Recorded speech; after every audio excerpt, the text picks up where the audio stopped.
The world has a funny way of slapping you across the face just when you think you've got it all figured out. Take me, for example.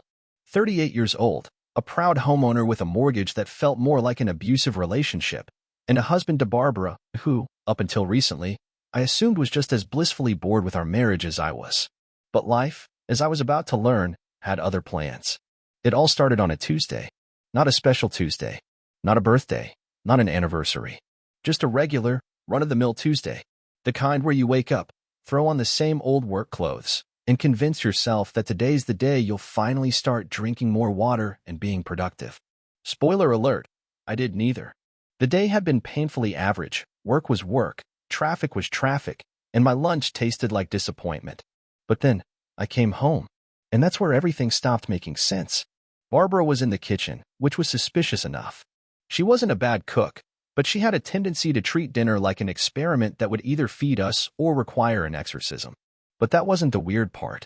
The weird part was that she was humming. Humming. My wife.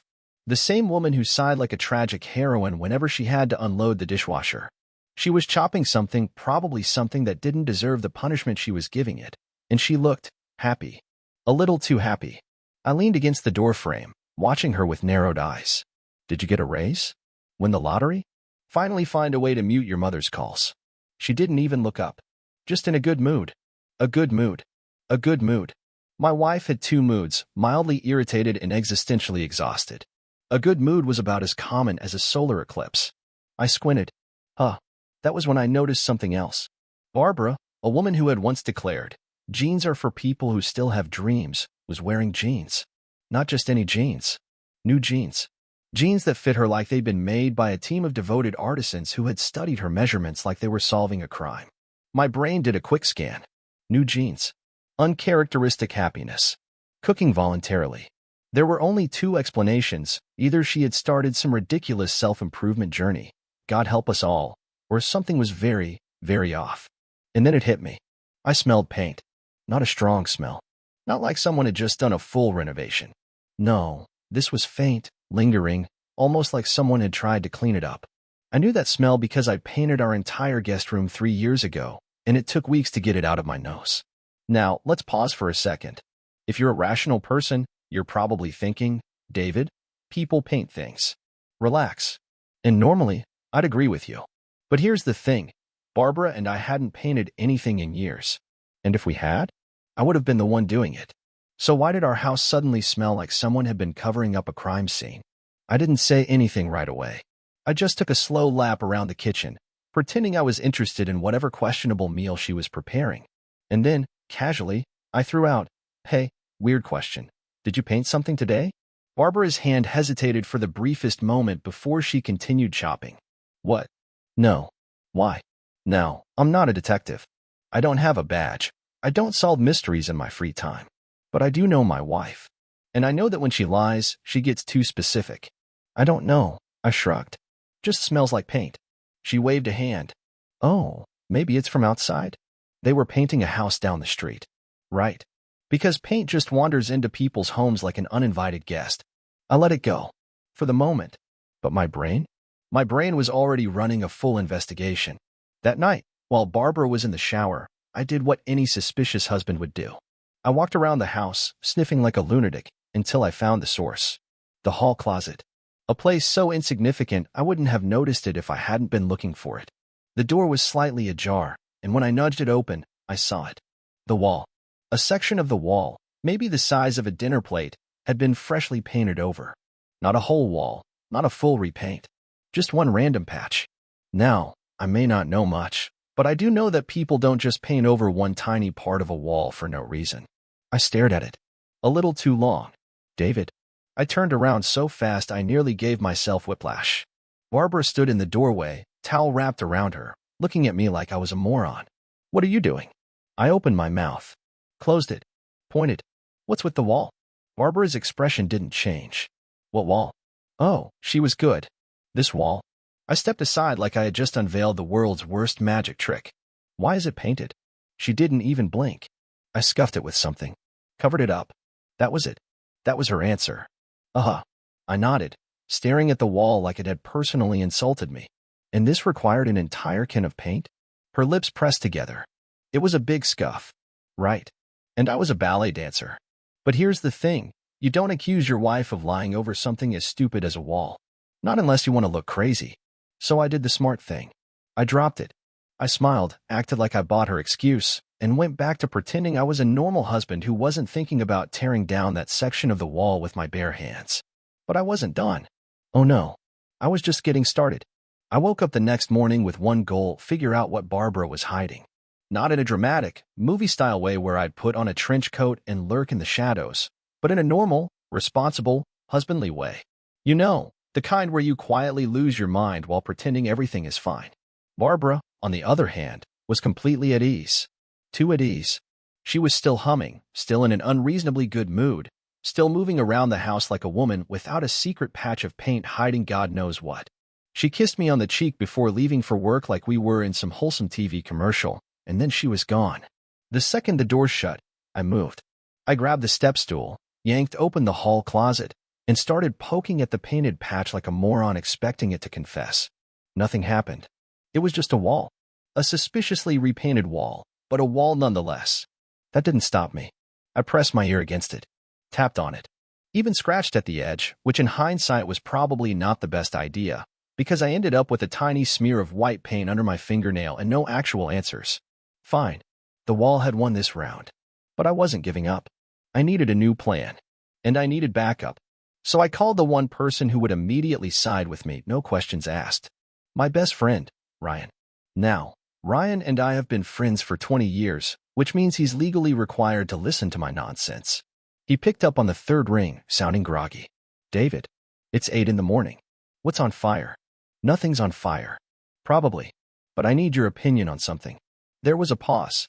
Is this about your weird foot thing again? That was one time, and it turned out to be a sprain. Thank you very much. This is serious. Ryan sighed. All right. Hit me. So I told him everything.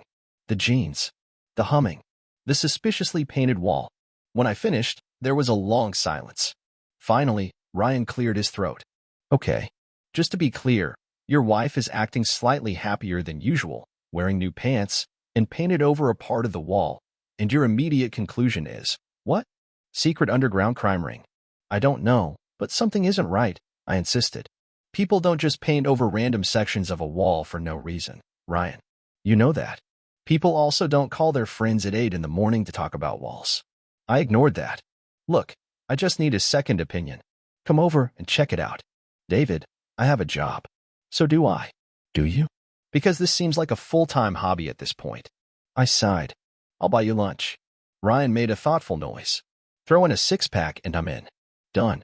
An hour later, Ryan was standing in my hallway, arms crossed, staring at the painted wall like it had personally insulted him. After a full minute, he turned to me.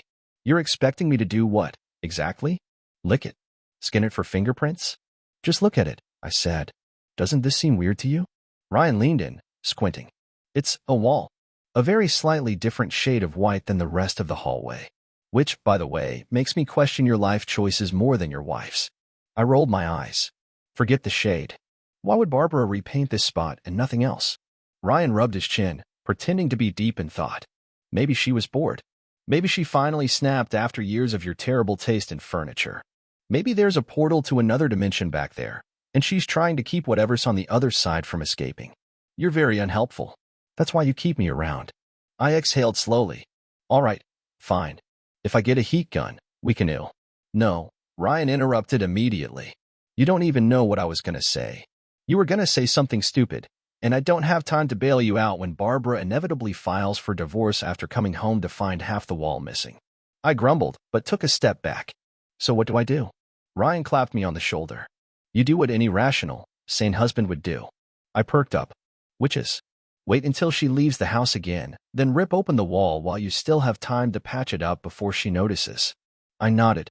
See, this is why I called you. And that's exactly what I did. That night, I played it cool. Acted normal. Pretended to care about Barbara's day, laughed at all the right moments, didn't let on that I was planning home renovation sabotage the second she left for work in the morning. The next day, as soon as she was out the door, I went to work. Screwdriver in hand, I carefully chipped away at the edges of the painted section. It was small. Too small to be covering nothing. After a few minutes of careful prying, I managed to get a little chunk off. And that's when I saw it. Not a hole. Not damage. A gap. Like something had been removed. My stomach did a weird flip. I worked faster, pulling back more of the paint-covered patch. And then I found it. A square outline, just slightly off from the rest of the wall. It wasn't huge, maybe the size of a picture frame, but it had definitely been there before. I pressed against it. Nothing. Tried to wedge my fingers under the edge. Still nothing. Then I did something really fool. I knocked on it. The moment my knuckles hit the surface, the square popped open with a soft click. I stepped back, heart pounding. Inside was a shallow compartment. Empty. Well, mostly empty. There was a single thing left inside. A piece of paper. I reached in, grabbed it, and unfolded it. And that's when I stopped breathing. Because there, in Barbara's handwriting, was something that made zero sense. A list of dates. Dozens of them. Some from months ago. Some recent. And next to each date, a name. I stared at it, brain stuttering. I knew some of these names. Not well, but enough. Coworkers. Friends of friends. Names I had heard in passing. I had no idea what I was looking at. But whatever it was, I had a feeling my marriage wasn't as normal as I thought. The best way to ruin your entire day in under 5 seconds? Find a hidden compartment in your house containing a list of dates and names written in your wife's handwriting. There I was, standing in the hallway like a fool, staring at this piece of paper like it was written in ancient code. I read the list once, twice, 3 times, hoping the words would magically rearrange themselves into something less suspicious. Maybe it was a harmless list. Maybe these were book club meetings. Maybe she was secretly a time traveler keeping track of historical events. Spoiler alert, it was none of those things. Some of the names were familiar. Some weren't. But what stood out the most, besides the fact that Barbara had decided to shove this thing behind a fake wall panel like a spy, was that the dates were consistent. Spaced out, but regular. And the last one? Last Friday. The same Friday she had come home happy. I leaned against the wall, rubbing my face. There was no way around it. This was weird. Very, very weird. Now, a normal person would probably sit down, think this through, maybe take some deep breaths before making any rash decisions. I, however, was not a normal person. I was a man who had just discovered his wife was hiding secret notes in their house, so naturally, I did the next most logical thing. I grabbed my phone and called Ryan. "David," he answered, already sounding exhausted. "If this is about the wall again, I swear to you, it's not about the wall." He sighed. "Oh, good. Then I can go back to it. It's about the thing I found inside the wall." Silence. Then, I'm getting in my car. 20 minutes later, Ryan was sitting at my kitchen table, staring at the paper. He didn't say anything right away. Just ran a hand through his hair, exhaled sharply, and looked at me like I had just handed him an eviction notice for reality itself. "Okay," he said finally. "Gotta admit, I was expecting you to call me over for something fool, but this is actually concerning." "Glad we're on the same page," I said, pacing, because I've been running through explanations in my head, and so far, all of them end with me getting divorced or arrested. Ryan tapped the paper. "All right, let's break this down. Your wife had this list in the wall. That means she didn't want you, or anyone else, finding it. Thanks for the groundbreaking detective work." "Shut up. Next, what do these names have in common?" "Some of them I recognize. Coworkers, acquaintances, people she's mentioned before. Others, no clue." Ryan drummed his fingers against the table. "And the dates?" "Regular.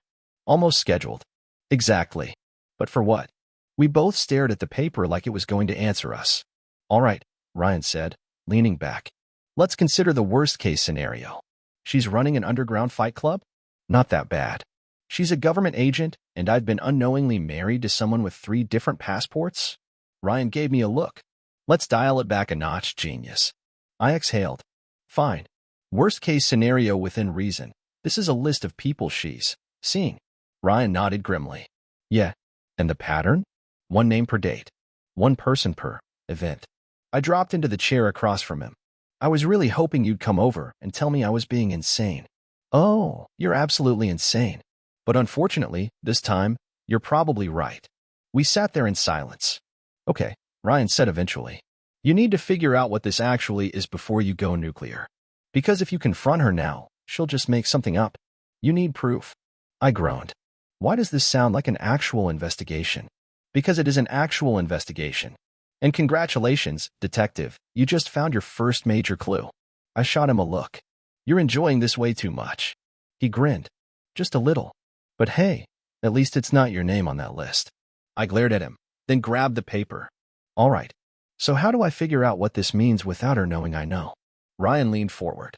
Simple. You find someone on the list, and you talk to them. That was actually a decent plan. I scanned the names again. Some I had no way of contacting, but one stood out, Greg Sanders. Greg was one of Barbara's old friends. I had met him a handful of times, usually at barbecues or gatherings. He was a very married man, with a wife and kids. The last time I saw him was months ago.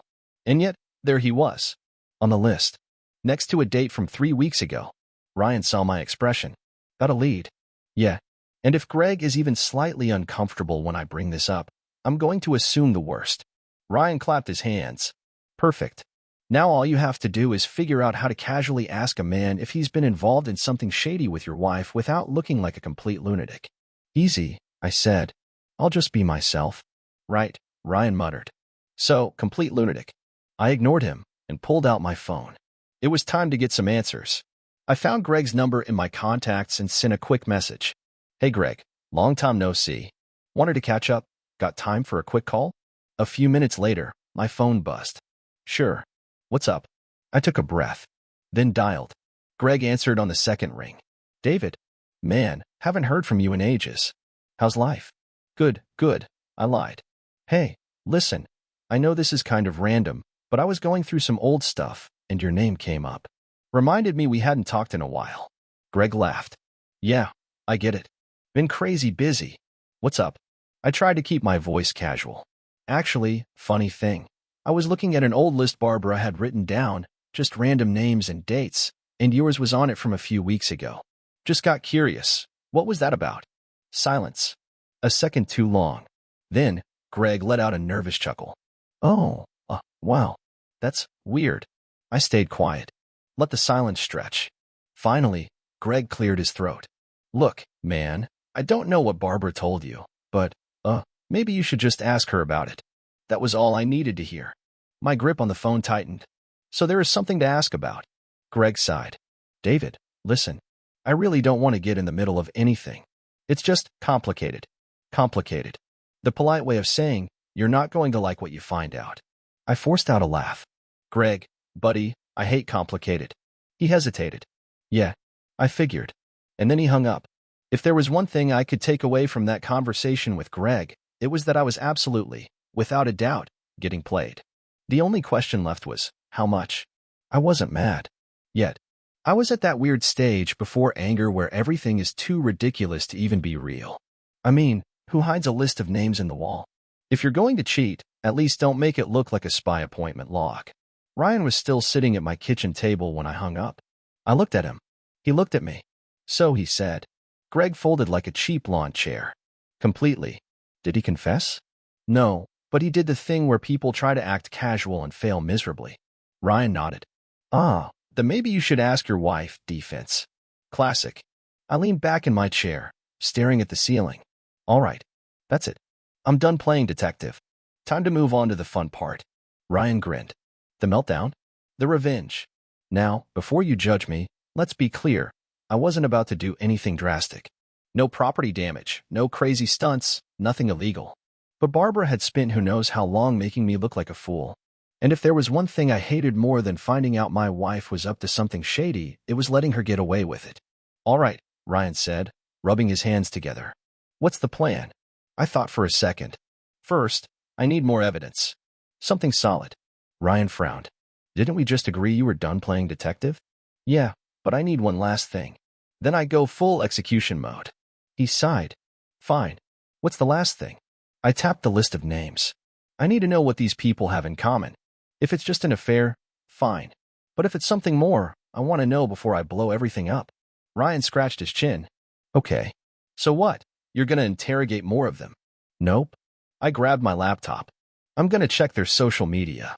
I wasn't on social media much, but Barbara was.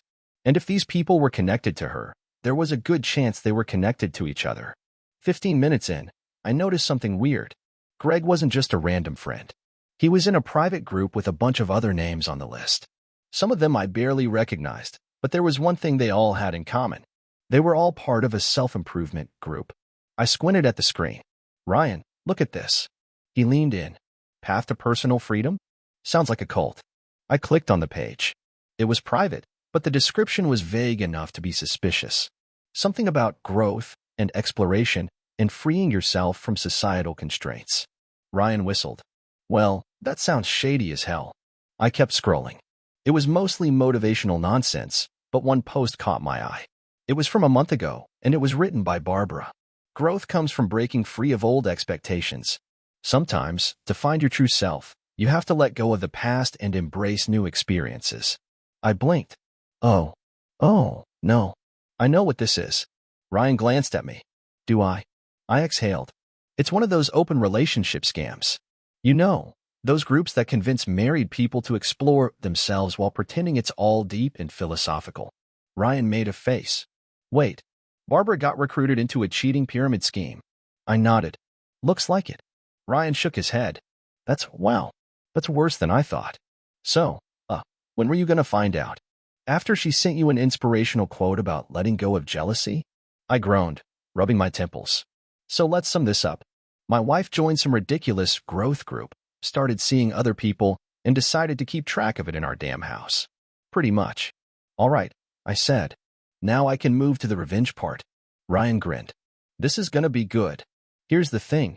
I wasn't going to fight Barbara. I wasn't going to scream or cry or throw accusations. No, I was going to do exactly what she wanted, just better. I spent the next day setting things up. I printed copies of her little list and made sure they'd end up in the right places. I contacted Greg's wife, not to start drama, just to share some valuable information about her husband's personal growth. I even made sure Barbara's Path to Personal Freedom group got a surprise email with some very detailed notes about how their inspirational queen was handling her self-exploration. And then I prepared for the final move. That evening, Barbara came home.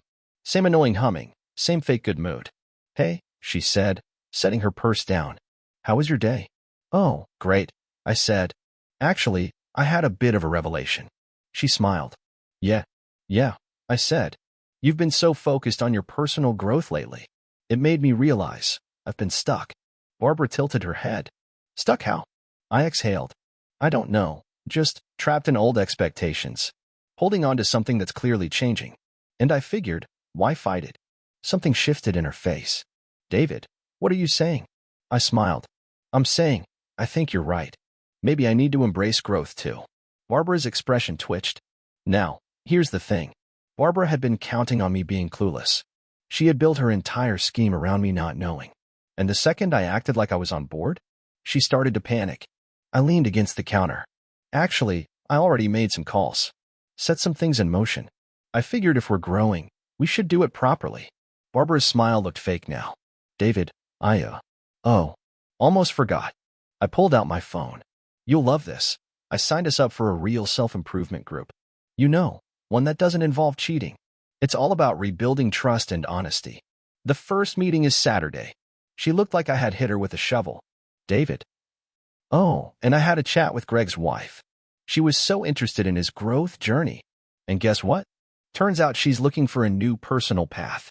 One that doesn't involve being married to a cheater. Barbara's mouth opened, then closed.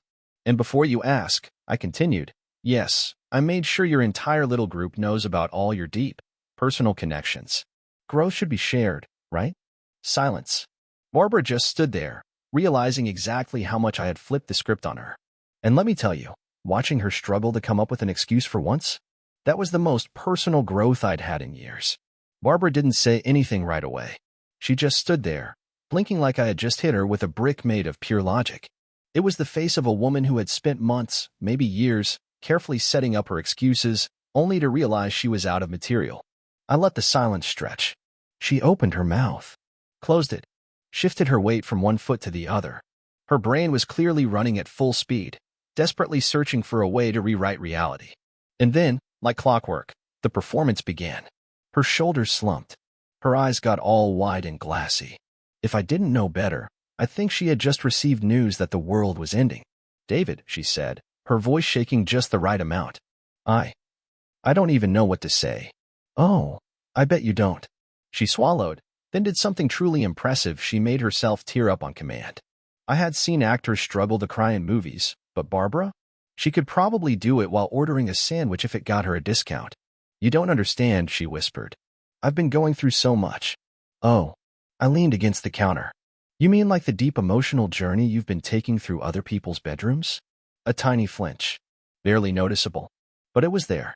It's not what you think, she said quickly. Barbara, I literally found a hidden list in our house detailing your extracurricular activities. She sniffled. It's not like that. Then, please, enlighten me. What exactly is it like? A community service project? A book club with a really weird meeting schedule? She grabbed a chair and sat down like she had just been overcome with grief. David, I never wanted to hurt you. Oh, I love this part, I said. The I never wanted to hurt you speech. It's always a classic. She looked at me, genuinely offended that I wasn't falling apart like some tragic husband from a soap opera. Can you just let me explain? I gestured for her to continue. Go ahead. Sell me the story. Barbara took a deep breath, eyes still shimmering with artificial sadness. It started because I felt lost, like I wasn't myself anymore. I nodded slowly. And naturally, the best way to find yourself was through a secret group of married people looking for side hobbies.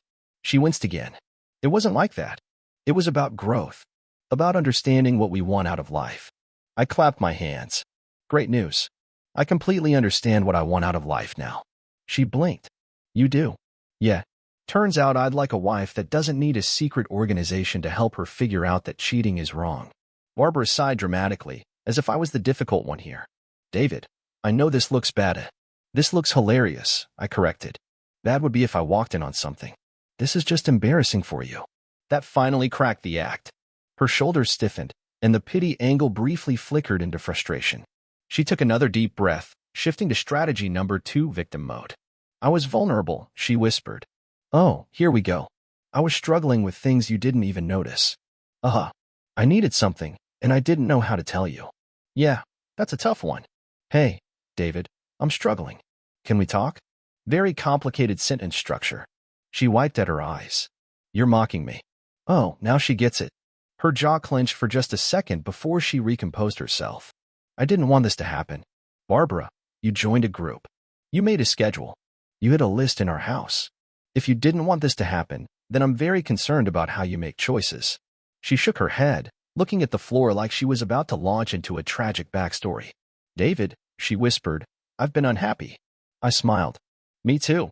But I didn't fix it by treating marriage like a gym membership. She sighed deeply, the kind of sigh that said, You're just not getting it, David. I leaned forward. Barbara, let me ask you something. If I hadn't found out, were you planning on stopping? She froze. I could actually see the moment where she considered lying. Then she made a fatal mistake. She hesitated for too long. And that was it. That was the final nail in the coffin. I clapped my hands together. Fantastic. Thank you for confirming that. Barbara's eyes snapped up. That's not what I owe. No, that pause was everything I needed. If you actually wanted to stop, you would have said, yes, David. Of course, I was going to stop. But instead, you just sat there buffering like a bad internet connection. She looked completely thrown off now. This was not how this conversation was supposed to go. But I still love you, she tried. I nodded. Right. The same way a kid loves their old toys until they find something new. She reached across the table, grabbing my hand. David, I don't want to lose you. I tilted my head. That's wild, because you sure put in a lot of effort to make that happen. Her grip tightened. I made a mistake. I laughed. No, Barbara. A mistake is forgetting to pay a bill. A mistake is burning dinner. What you did, that was a choice. Tears actually started falling now. And I just sat there, completely unfazed. Because I wasn't sad anymore. I wasn't even angry. I was just done. Barbara must have sensed it, because her voice got small. So what now? I smiled. Oh, now? Now you get to experience real personal growth. She stared at me, waiting. I stood up, stretched, and let out a sigh of relief.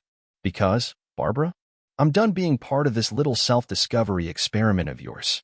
Her breath caught. David. I raised a hand. No, don't ruin this moment with another fake apology. Let's be adults about this. I completely support your journey. In fact, I'd love for you to keep discovering yourself. Barbara's lips parted slightly. I grabbed my phone.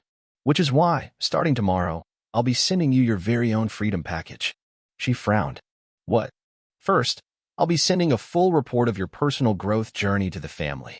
They should all be so proud of your commitment to exploration. Her face turned pale. Next, I'll be forwarding this entire list to the spouses of all your growth partners so they can fully appreciate your dedication to shared experiences. She actually grabbed the table for support. And finally, I grinned, you'll be receiving a brand new, legally binding divorce agreement, officially granting you the personal freedom you've been chasing so hard. Barbara made some kind of strangled noise, but I didn't care. I walked to the door, opened it, and turned back with the biggest smile I had ever worn in my life. You're welcome. And then, I walked out. Barbara didn't follow me. She didn't try to call out, run after me, or throw herself at my feet in a last-ditch attempt to rewrite history. That was probably the smartest thing she had done in months. I stepped outside, took in a deep breath, and let it out slowly. It was over. And not in the dramatic, world-shattering way people always talk about when a marriage ends. No. It felt clean. Like shutting off a bad TV show in the middle of the season when you finally admit to yourself it's never getting better. Ryan was waiting by his car, watching me like a man who had just seen someone defuse a bomb with a sarcastic smile and a well-timed PowerPoint presentation. So he said, "How'd it go?" I grinned. "I think I just changed Barbara's life." Ryan snorted. "For the better?" "Oh, absolutely not." We stood there for a moment, letting reality settle. I was officially done with Barbara. The second I sent those final messages, she'd be dealing with the fallout of her growth journey for a long, long time. Ryan crossed his arms. So, what's next? That was the million-dollar question, wasn't it? I had spent so much time figuring out what was going on, proving it, handling it, that I hadn't even thought about what came after. I was a single man again, and for the first time in years, I could do whatever I wanted. A slow smile spread across my face. "You know what?" I said. "I think I'm going to go home and take a nap." Ryan blinked.